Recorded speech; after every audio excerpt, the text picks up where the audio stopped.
Okay, good morning, good evening for you, good morning for me.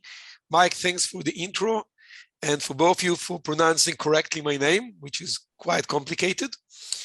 And so I would like to start and explain what I'm going to talk about this evening for you. So I'm going to talk about a technology that we have developed to monitor application level activity and to track abnormal activities, which can be, or in many cases, is a clear indication for both malicious or at least suspicious activities. And this is what I would like to speak about. And yes, there is a product behind it, but what I would stay is in the technical side. It's not a sales speech, it's a technical speech. And of course, if there is any problem about seeing the presentation or anything like that, please let me know as soon as possible. So before we start, let's explain where this technology fit the entire security market. And what I'm referring in this slide is to a matrix that has been developed or put down by a guy named Sunil Yu. I assume some of you at least know Sunil.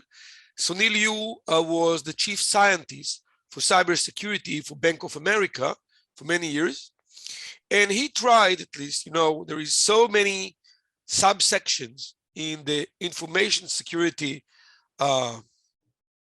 topics that he tried to put everything into some kind of a matrix that help us to really understand who is doing what. I mean, what product is doing what in the security space.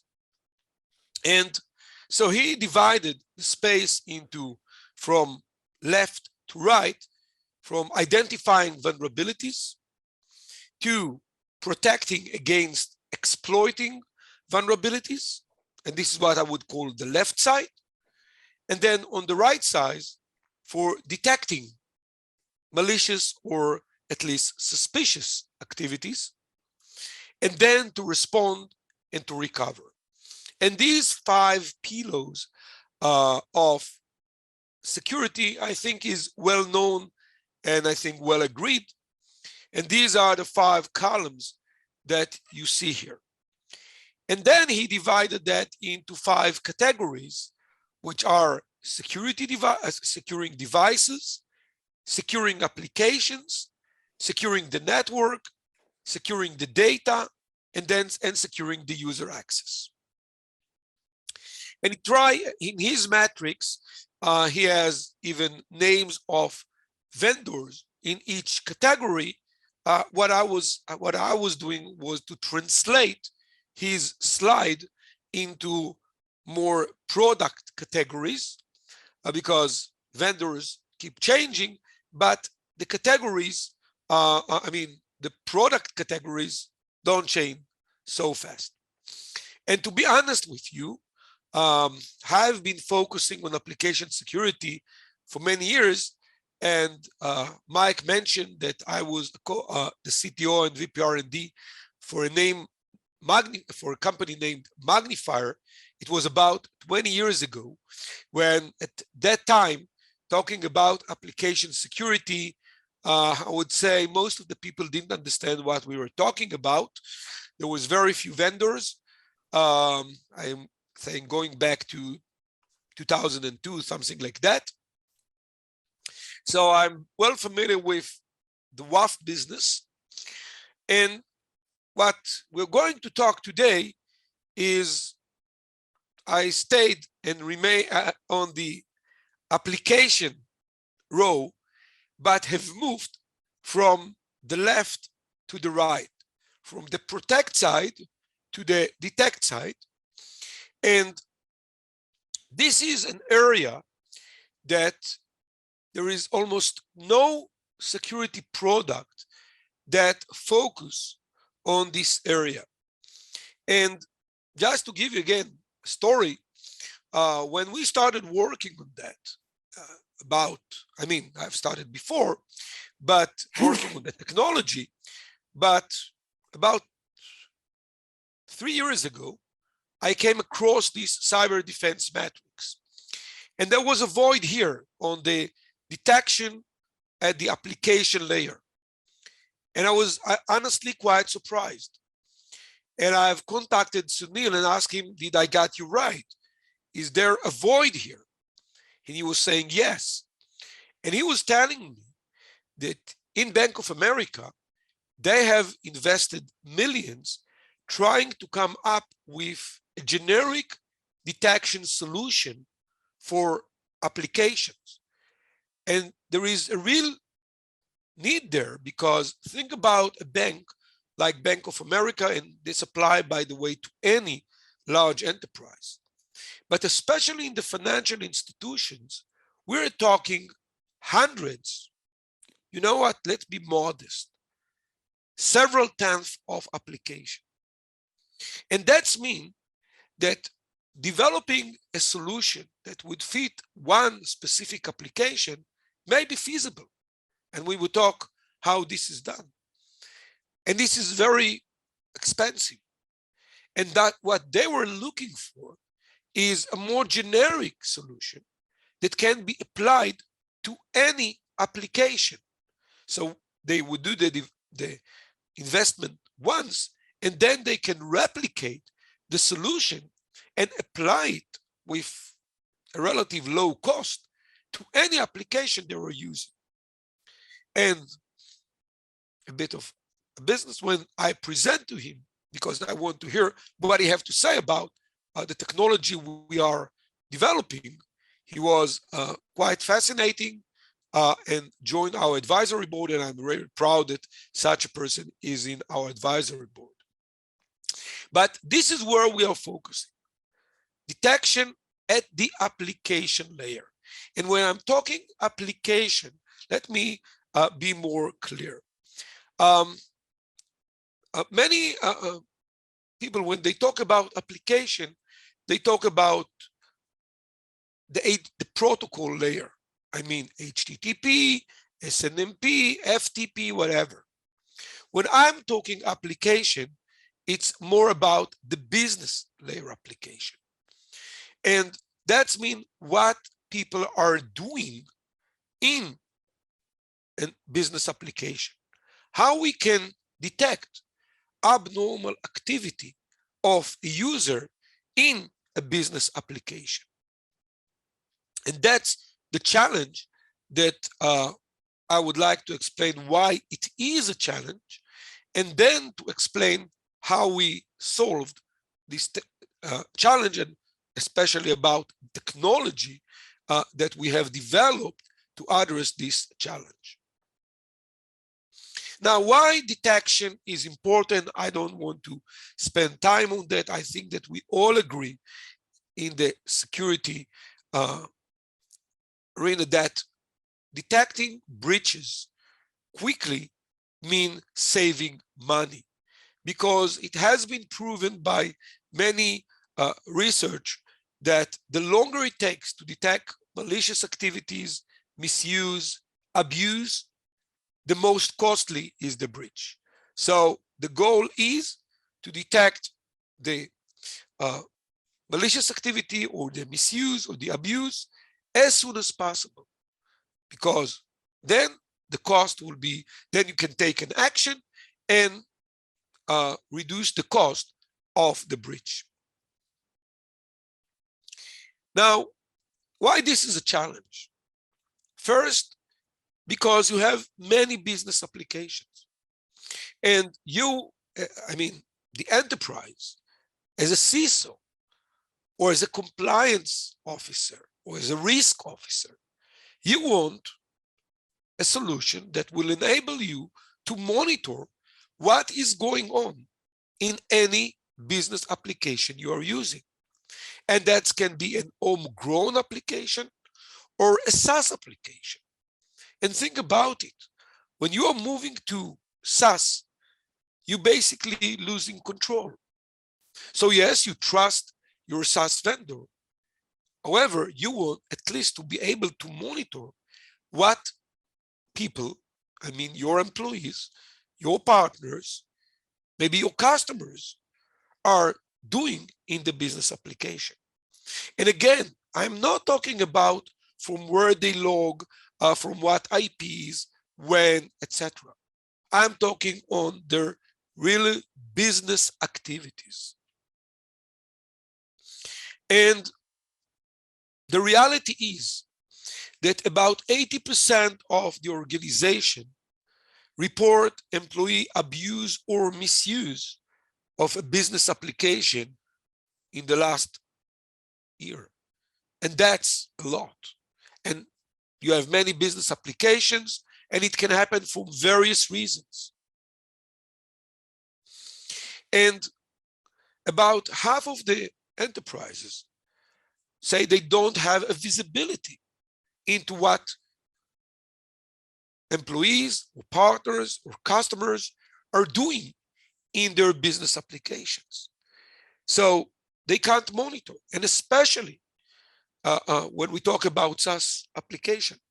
Now, many enterprises today bring the logs into some kind of a data repository. It can be a SIEM, it can be a data lake like Hadoop, like ELK, like Splunk. However, the only usage is, okay, if something bad will happen, then we will conduct some kind of forensics using these logs. But most of the enterprises don't have proactive monitoring to detect such misuse, abuse, malicious activities within the business application. So you want something that will enable you both to monitor, to gain visibility, but even more important, because you have many other tasks, be able to proactively identify any misuse, abuse, or malicious activities. And this was a challenge for years, but this has become even more, the demand is even more concrete these days. And there is few reasons for that. One, as I mentioned before, is the shift from on-prem business applications to SaaS applications. That means your employees or partners can access your applications anywhere, from anywhere, anytime. And you don't own the application. You can extract the logs, but what you would do with that? And more than that, when you have developed the application, so at least your developers know the logs they create, and they can explain to you what's the meaning of these logs. But when you are using SaaS application, the logs are not created by your staff. This has been created by the SaaS vendors. You need understanding these logs, the meaning, and believe me, it's challenging. Because even within the SaaS application vendor, different parts of the application has been developed by different users. And even for large SaaS vendors, consistency is not the main features of these logs. So you have to, in order to monitor these logs, you have to understand these logs. And again, I'm not talking about access logs. Yes, we monitor access as well. I mean, the product. But you want to focus on what people are truly doing after they have been authenticated. Again, the focus of my presentation is not about monitoring access, who have been authenticated from where and how many false logins, failed login he had. No, about truly what he is doing. And if you want, I can show you a demo of such monitoring later. Now, another reason why this monitoring is so important is because we have moved to API-based applications. And That means that your business applications expose APIs to external users, to third parties, to customers, to partners. Now, there is a lot of focus today about securing these APIs against the OWASP top 10. This is about vulnerabilities in the APIs. But let's assume that your malicious user is an authenticated user, is maybe a partner, or maybe gained credentials of a partner. He stole a token, and then he's accessing your APIs. Now, he is not looking for vulnerabilities, but he wants either to get the data or perform actions on behalf of this partner that he stole his credentials, or maybe he's a legitimate one, but he's trying to cause you damage because he finds a way to perform legitimate actions, but in an unusual way, and this can cause you damage. So APIs is another challenge we are facing. And of course, and this is important, we live in a new era in the last 2 years, and there is a rapid shift from remote work to remote working at home, and that's mean that data breaches has more data breaches, and usually they are more expensive. And you know, if before people would hesitate to do something they are not entitled to because, you know, they're working in the office, something can pay attention. Working from home, you know, they feel less accountable for what they are doing. They got the feeling nobody is really monitoring what they are doing. So even if I would do something that I shouldn't, nobody would know about it because nobody is monitoring my activities. So let's devote a few minutes to talk about the detection landscape. And that's where I want to explain where is the void and what is done today and now and why it's not a good solution. And with your permission, let me use the annotation. So this matrix has also have been put down by Sunil, you and myself. And again, we divided here the stack into 4 categories, starting from network to the device, to the user access, and then to the application. Now, when we talk about protection, so at the network layer, we have the firewall and the IPS. On the device level, we have the endpoint protection solutions. On the access, we have today, especially when we talk about SaaS applications or SaaS platforms, we have CASBs and SASE. And yes, on the application, we have the WAF, or today this has been expanded to a web API and application protection, or we have RASP technologies. But this is about protection, about trying to prevent exploiting vulnerabilities at the application layer. When we go to detection, to the right side of the defense matrix, so if we look on the different layers, so we have NDRs for the networks, we have EDR for the device level, the operating system level, we have user behavior analytics that is usually part of a SIEM solution, in mainly focusing on access and sometimes augmenting the EDR and the NDR. And then today there is a trend of consolidating these detection technologies into what is called XDR, and also offering these technologies as a service via what we call an MDR.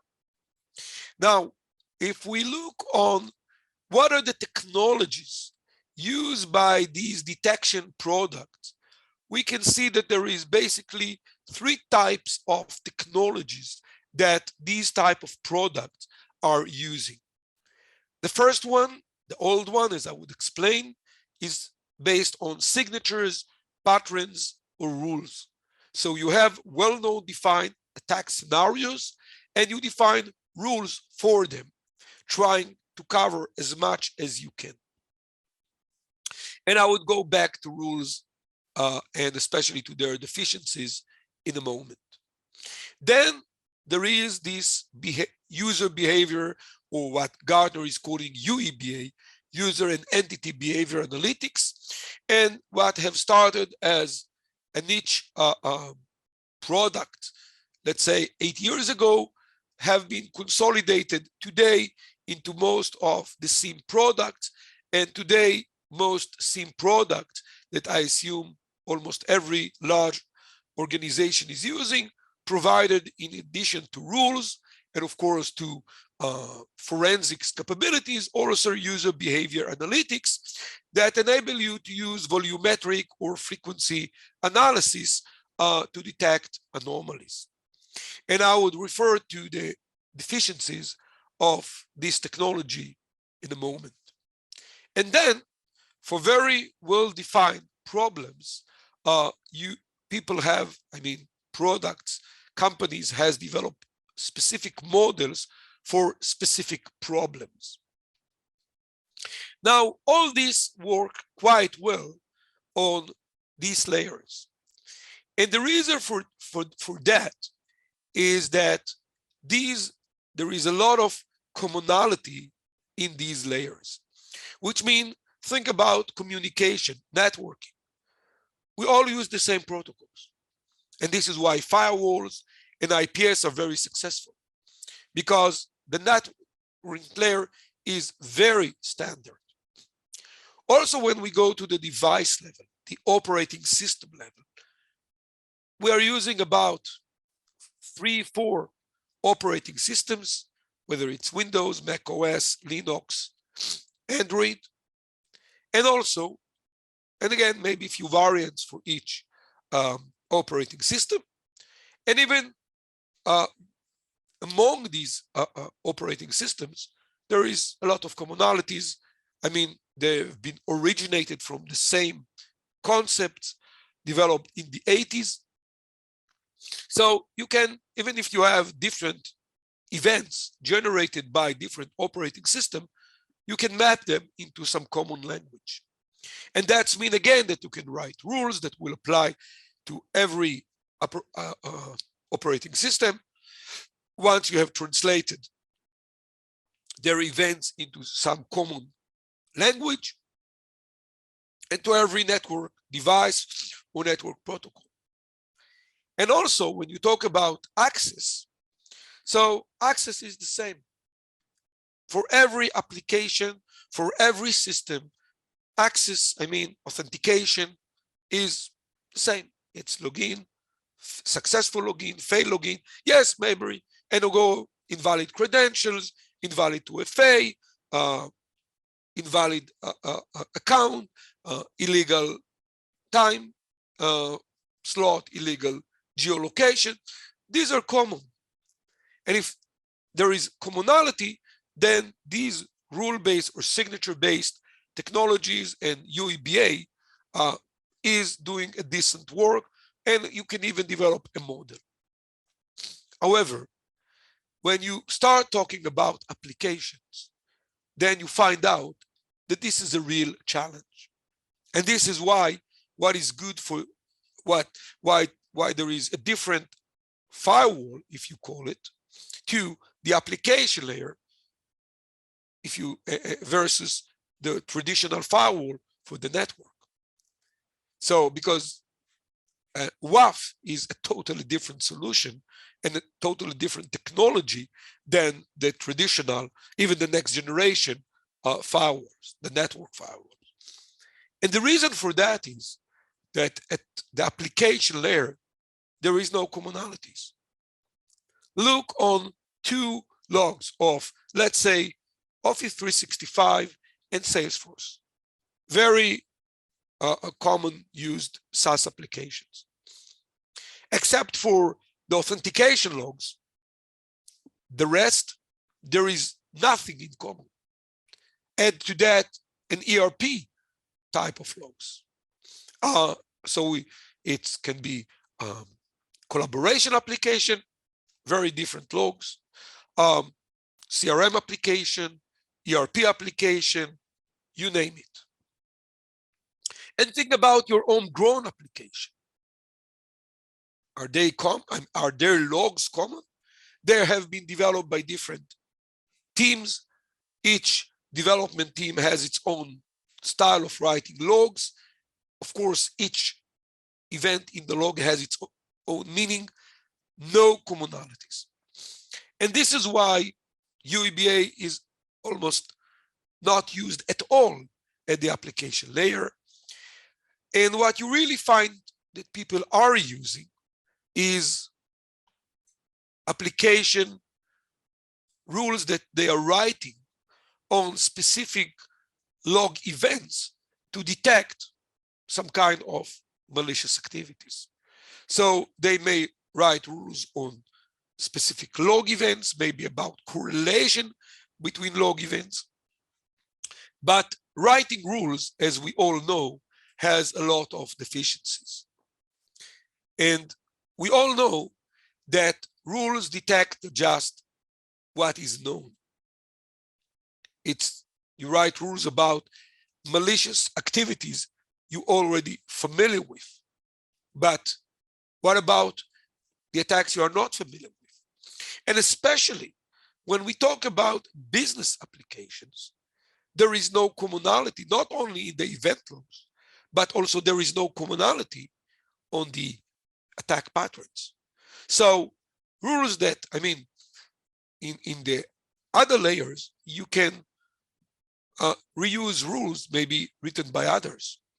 But even within your own organization, trying to take rules that have been developed to one application and trying to adapt it to another application won't give you anything. It's better you start from scratch. We all know that rules are static, and since applications are changing frequently, they generate false positives. So as we all know, rules generate both false negatives and false positives. And rules are required in order not to have tons of false positives. You have to maintain these rules on a very timely manner, and this is extremely expensive. And remember, you need people which truly understand the meaning of the logs. And because you have to understand the meaning of each log event, this rule-based approach doesn't scale. You have to write it for each application. You have to maintain it for each application. You can't reuse rules written for different applications. So yes, that's what people are doing. Usually they would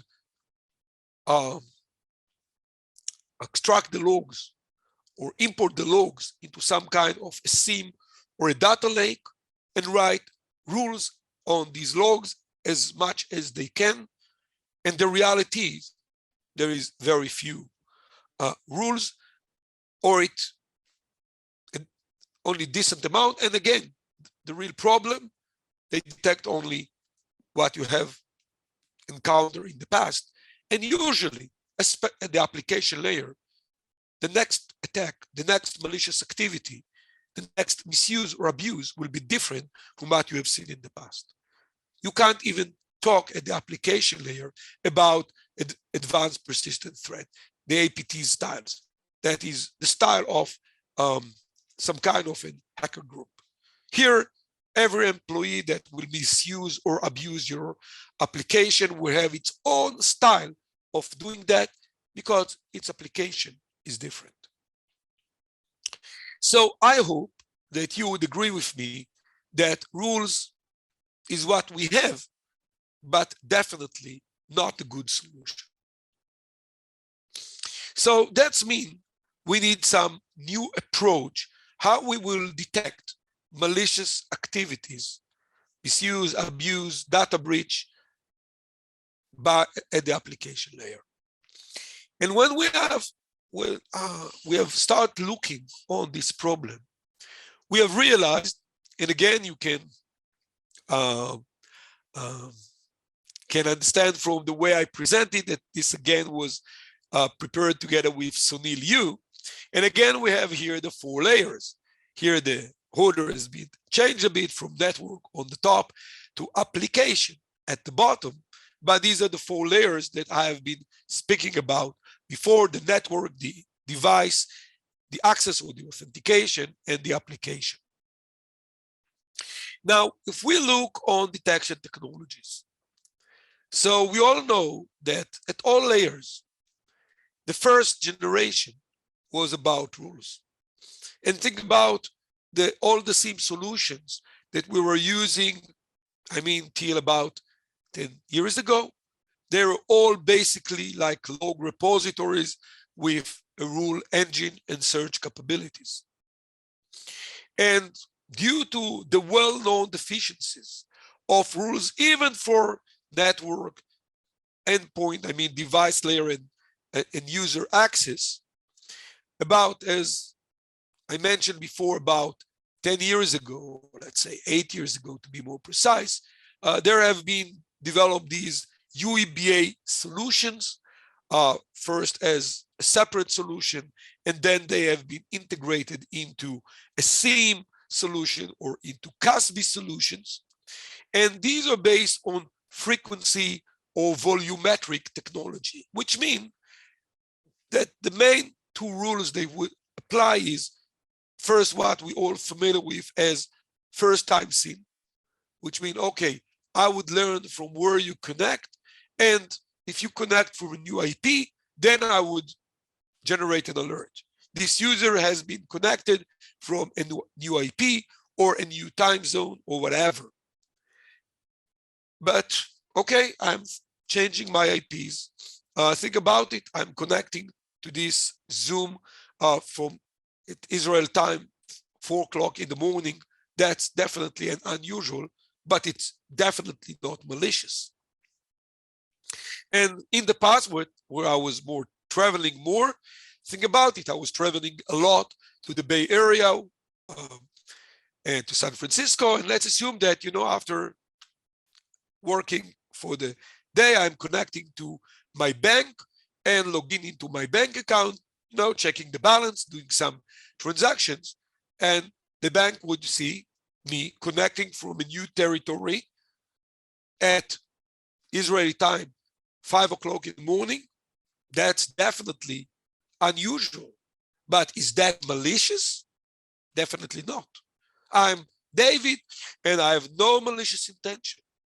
Although I'm connecting from a new territory, from a new geolocation at a very unusual time. So first time SIEM doesn't mean I'm malicious or any abuse or misuse. And then they are using frequency or volumetric type of statistics, which mean, okay, let's learn how many emails David is sending a day. And they would learn that, let's assume that I am sending, 30 emails a day, at the average, with, let's say, a standard deviation of 10 emails. Okay. And let's assume that one day I'm doing 60 or 70 emails, maybe because I'm cleaning my inbox, answering many people which I didn't have time to answer during the week. So I would send, let's say, 70 emails at Friday because I want to clean my desk before the weekend. So yes, it's not according to my average, but is that malicious? Absolutely not. And more than that, I'm claiming, and I hope you would agree with me, with all due respect to statistical, trying to characterize my typical work by one average per operation. Average and standard deviation and median is like, the very famous joke about a person who drove in a river which its average depth is a meter.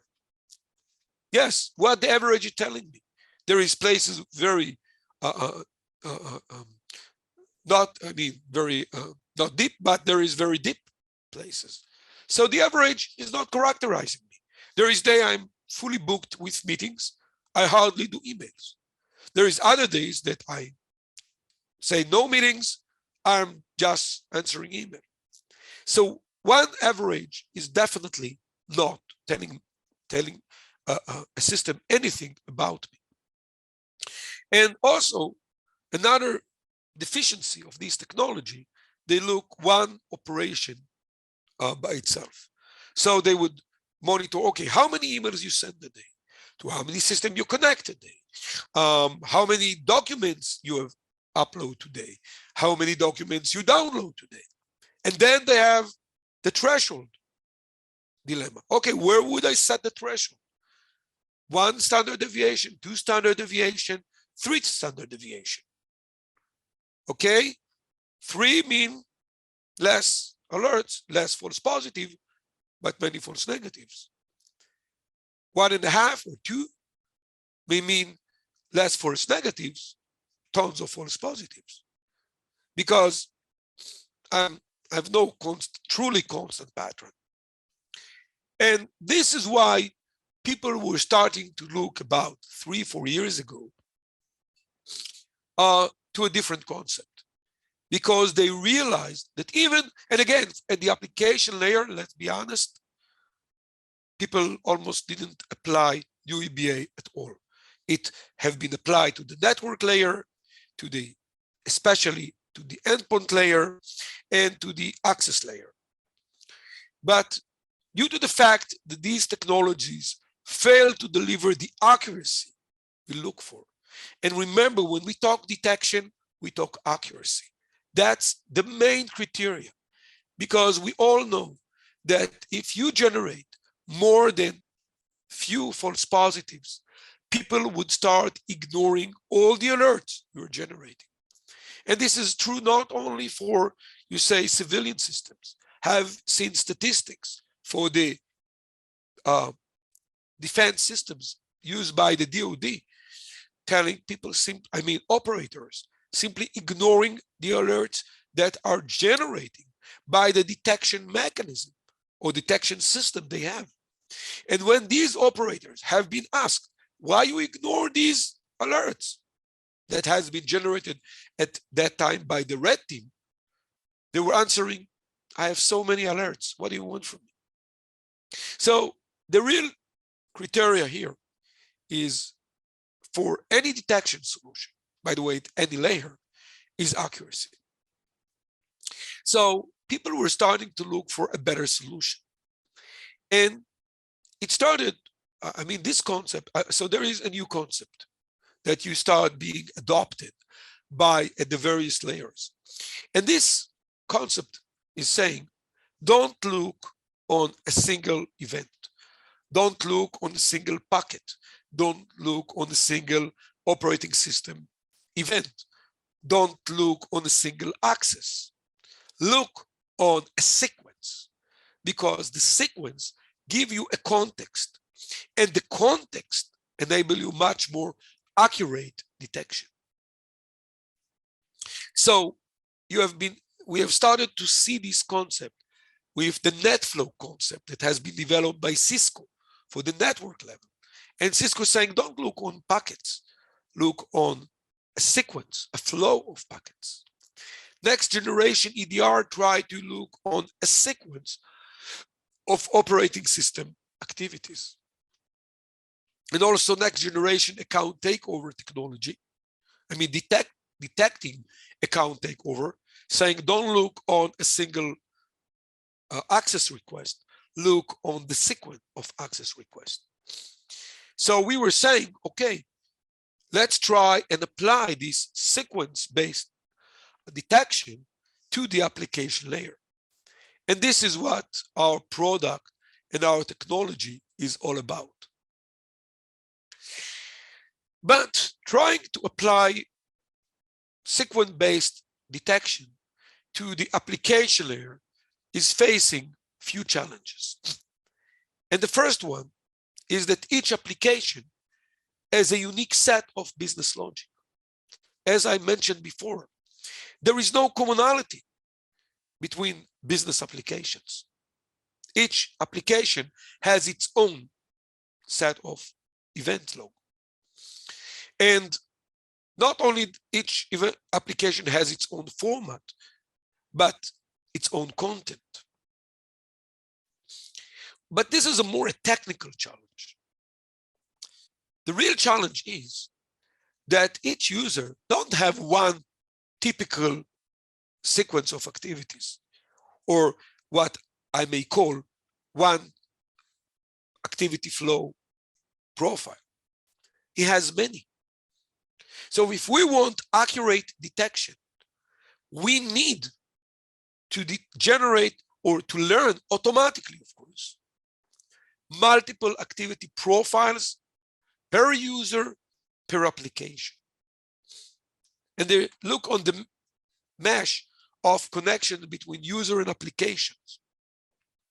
And you need to learn these typical activity profiles, which means sequence-based profiles for each user, for each application, and usually, or maybe even for each user across applications. How you do that? So what I'm going to present now is so I hope that I have convinced you that there is a need for new approach for application layer detection. And let's try and see if the promise of sequence-based analysis, or what we will call activity flow analytics, which has been started to be adopted on other layers, can be applied to the application layer. So we believe that the answer is that yes, activity flow analytics is the key to accurate detection. And if you would want, I would give you some proofs for real life example that would show you the accuracy of this approach. This may be done in the Q&A. I don't want to do any sales or marketing in this talk. Now, what is an activity flow? Activity flow is a sequence of activities performed by the user, as you can see at the right side. Now, I would like to emphasize the difference of our activity flow analytics versus others. Others would say, okay, you know, I would look on the sequence, but I would analyze each activity by itself, and then would gather this risk score that I have given to this sequence of activities. Now, this is wrong, because you do the scoring per activity. I want to give the risk score not to each activity and then to accumulate the risk score for the sequence. I want to analyze the entire sequence and give the risk score to the entire sequence based on the question, how is that a normal sequence or this an abnormal sequence? So activity flow is critical for accurate anomaly detection. I can't define upfront what is normal. Each user has many normal profiles. So, but still we are facing these challenges. So a sequence, I have the user, the time for each event, and the action. Now, we mentioned before that the challenge we are facing is that we need a generic solution, a generic detection solution that can be applied to any application. That means that we have to generate a detection technology that will be agnostic to the meaning of the log events. Because if the detection technology will be sensitive to the meaning of the different log events, then it's not generic. You have to create it application by application. And think about it, we're talking tens of applications. Again, that doesn't scale, that doesn't work.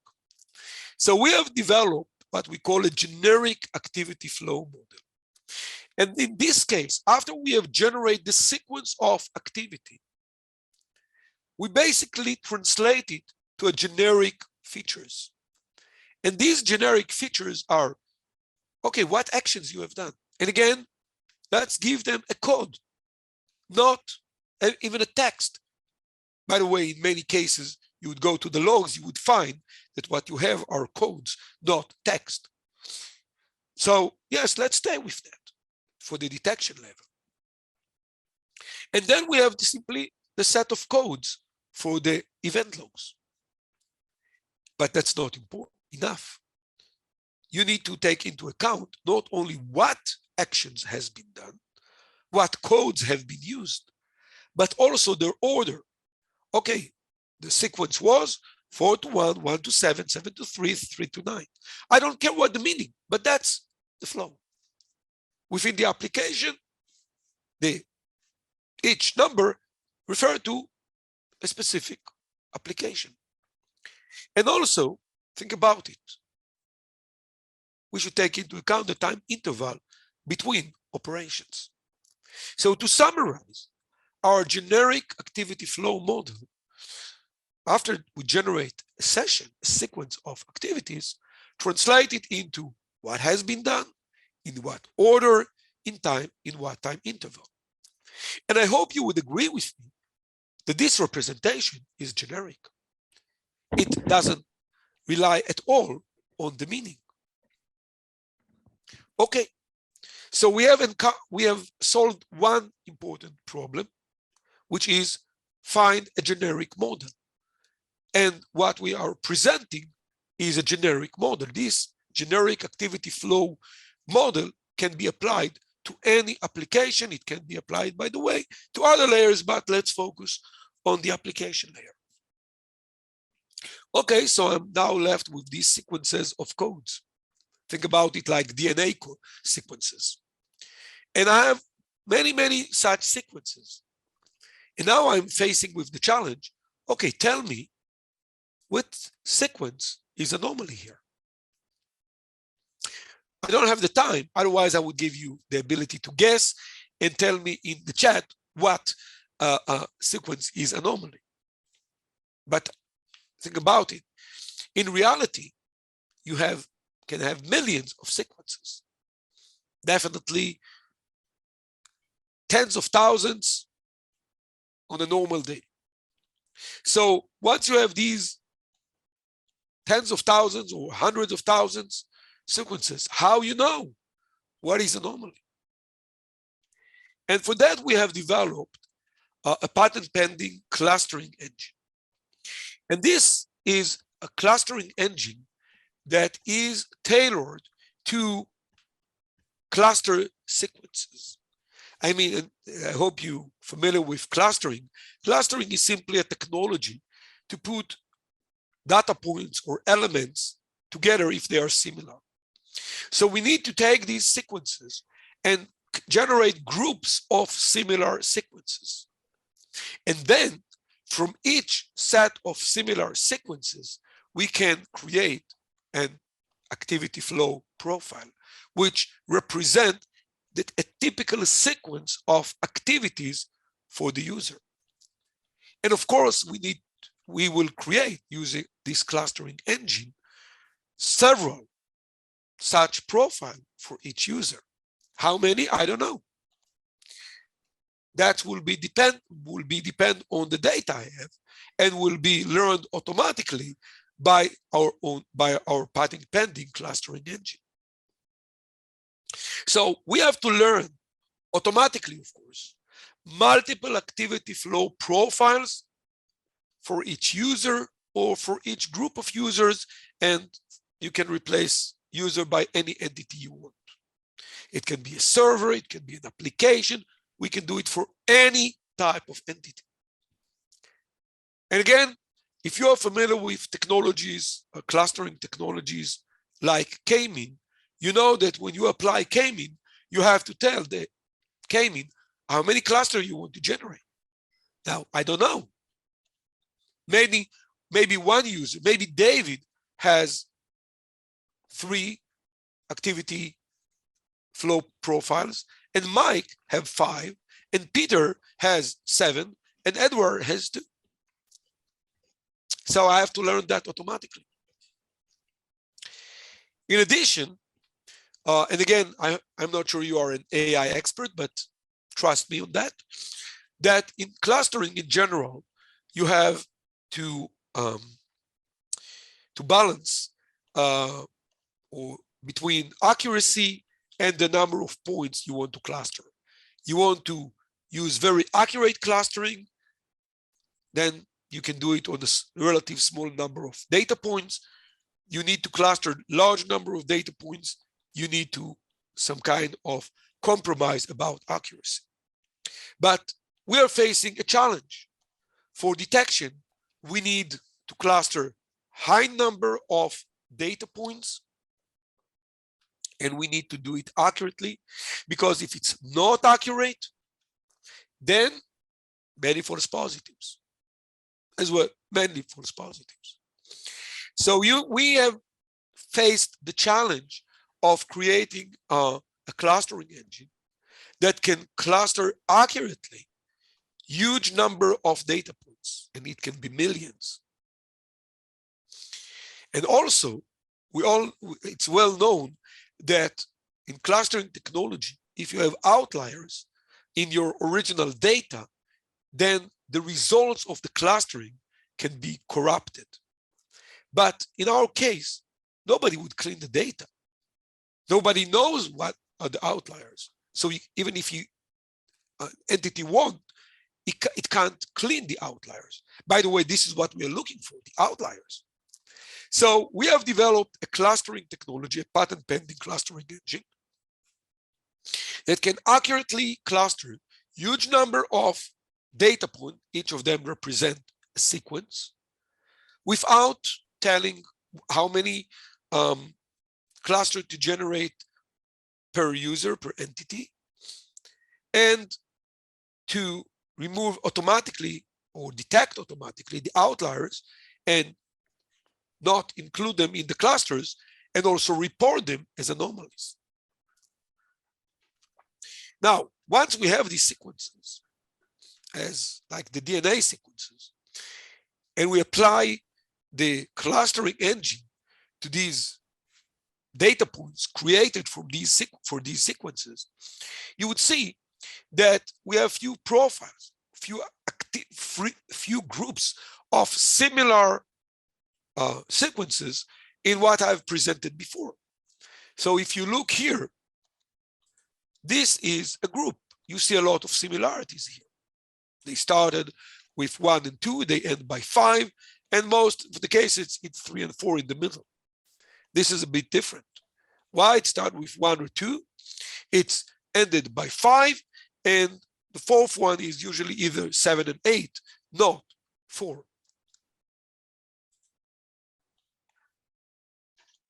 And then we have another one. And after we have learned that, once we will encounter this sequence, I hope you would agree with me, it's not similar to anything, neither to the third profile, to the second profile, to the first profile. Okay, if that's the case, this is a true anomaly. And then we would flag it as an anomaly.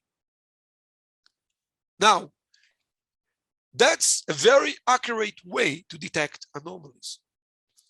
Now, you can apply that to the sequences of each entity by itself and detect anomalies when you compare the new sessions conducted by a user or by an entity to his history or to the profiles we have learned based on his history. Or you can apply that to groups of users, because always you are facing the challenge. Okay, I have a new employee. I don't have an history. How can I detect anomalies for this new employee, for this new entity? In machine learning, this is called the cold start problem. So what we are doing is, for these new users, we can apply these profiles not to each user by itself, but for the entire group of users, maybe to the entire department, maybe to the entire organization. It's again depend on the business application. And then we will detect anomalies if they are differ for all the profiles learned automatically for the entire set of users. And if for a certain user, we may have, let's say, 2 to 10 profiles, for the entire organization, there can be from tens to hundreds, even to thousands of profiles. All of them learn automatically because no way a human being can do so. And this is where you need to cluster millions of sessions.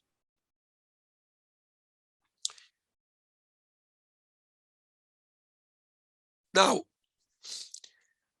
not all anomalies have the same importance.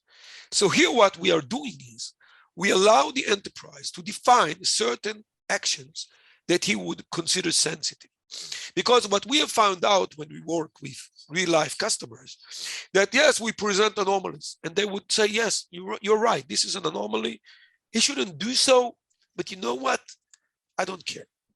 Okay, that's not something interesting. But if he was doing, in addition to the fact it's anomaly, he also were doing this action, then I want to know about it, because this action is sensitive, not malicious, but sensitive. So we enable very easy configuration to define what is these sensitives. And this enables us to rank the anomalies based on what is interesting to the enterprise. And that's mean that we can generate very low number of alerts per day. And when we are generating an alert, this is a true anomaly with sensitive operation, and that's what they are looking for. So there is no alert fatigue when we use our solution. So let me summarize. I think I'm close to the limit, so I'm going to summarize. So the building blocks for our technology is, the first part is you collect the logs. Again, we don't have collection technology. Log aggregation technology. We are connecting to log repositories and extract the logs that has been aggregated into these log repositories, and we can connect to different log aggregations or log repositories, extract different logs, and then we normalize them into our generic activity flow model. We build sessions, sequences of activities performed by an entity in a period of time. And then using our patent pending clustering engine, we generate the profiles, we update the profiles once new data is gathered, and we detect anomalies. And then we give risk to each anomaly based on how much it is an anomaly compared to the profiles, and also based on what sensitive actions has been done during this session.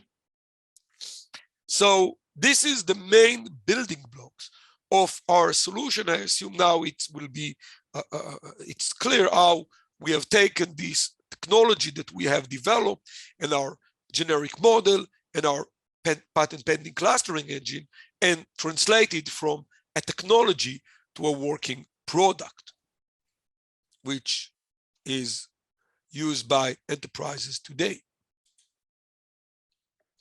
And there is a lot of use cases, and I don't think I have time for that. And I just want to emphasize what users like about our product that basically incorporate all our technologies. First, it detects the unknown. You don't have to define rules. You don't have to know upfront what anomaly you are looking for. You don't have a way to know that.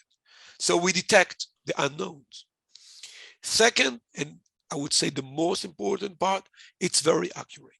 When we generate an alert, it's a true anomaly, and based on the sensitive risk, you know how sensitive it is. And it's a generic. It's applied not only to one application, it's easily applied to any application, to any business application, whether it's homegrown or a SaaS, and can be applied to detect anomalies cross applications. And also, and I don't think I have the time, we have created very fast incident investigation tool. Once you get an alert about the tool, about a sequence, you have an investigation graphic user interface that enables you to understand what was anomaly and is that something you should, what happened during this sequence, and then make a decision within a minute or two. And I don't have the time. I'm not sure that I'm allowed, but if you would like in the Q&A, I would be more than happy to show you such a demo of this investigation tool. So that's basically it. I think that I am just in time for any questions that you have.